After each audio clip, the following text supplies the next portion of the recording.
Hello everyone, let's have a revision on calcium metabolism.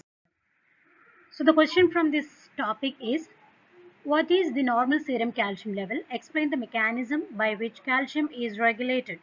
What are the causes and manifestations of hypocalcemia? So what is the normal plasma calcium level? It is 9 to 11 milligram per deciliter. There are three forms of plasma calcium. It is ionized calcium, bound to proteins, and calcium which complex with the citrate and phosphate. So the normal ranges of these three, it is not necessary to learn, but you should learn the normal total level, that is 9 to 11 milligram per deciliter.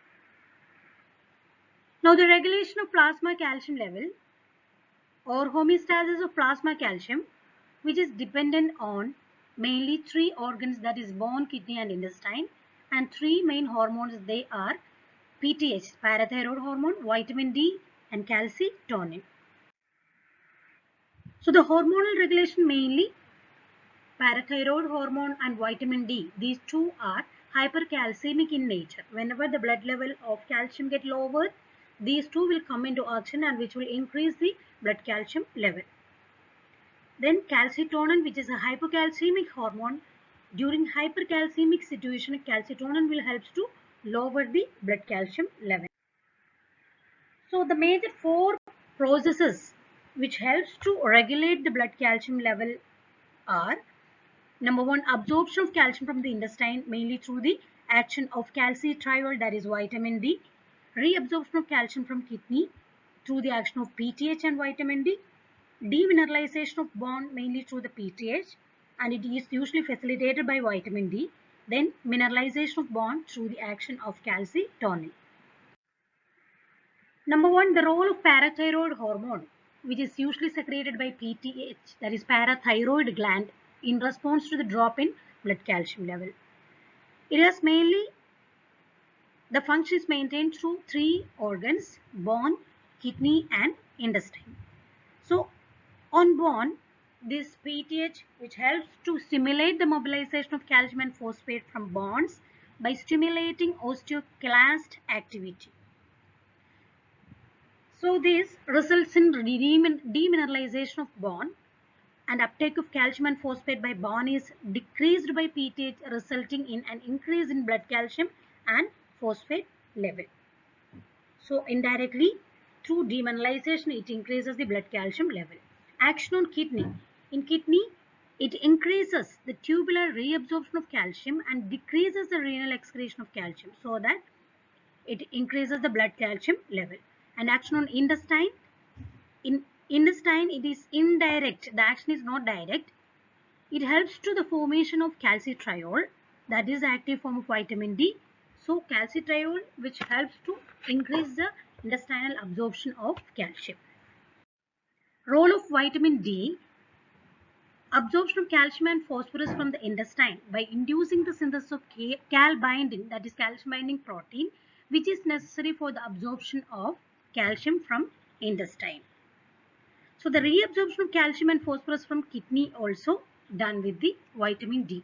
Mobilization of calcium and phosphorus from the bone. So overall, this PTH and vitamin D together, which helps to increase the plasma calcium and also phosphate level.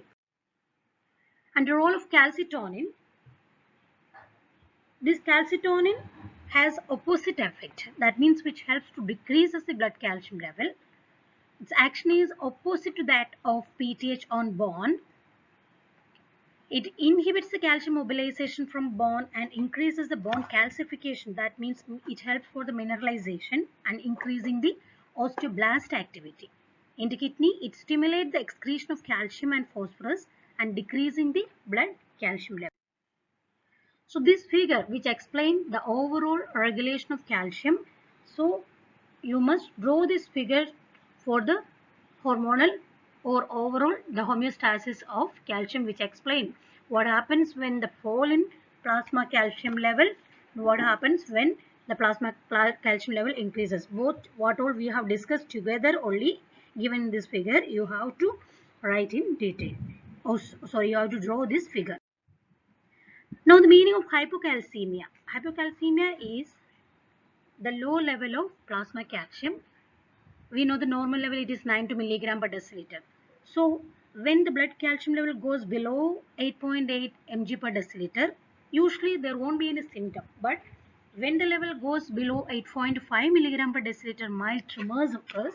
And if it goes again 7.5 mg per deciliter, tetany occurs. That is a worst form of hypocalcemia.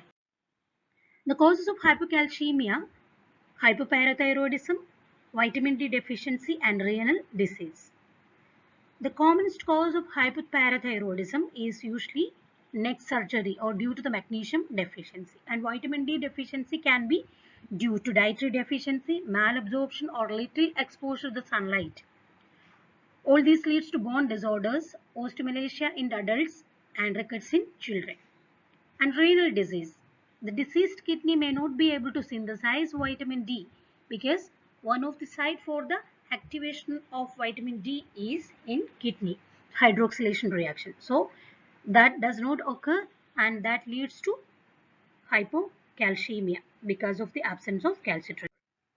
And the symptoms of hypocalcemia are neuromuscular irritability, neurological features such as tingling, tetany, numbness, etc., and muscle cramps, cardiovascular signs such as abnormal ECG, cataract, etc. And you can see here a figure which shows carpopedal spasm in tetany. Now the treatment for hypocalcemia, it should be treated with oral calcium with vitamin D supplementation because vitamin D enhances the calcium absorption. And the underlying cause for the hypocalcemia should be treated. And if it is a case of tetany, it needs IV calcium, intravenous calcium supplementation, usually 10 ml, 10% calcium gluconate over 10 minutes followed by slow IV infusion. IV calcium should be given only very slowly. That's it. Thank you. This is all about an essay regarding calcium.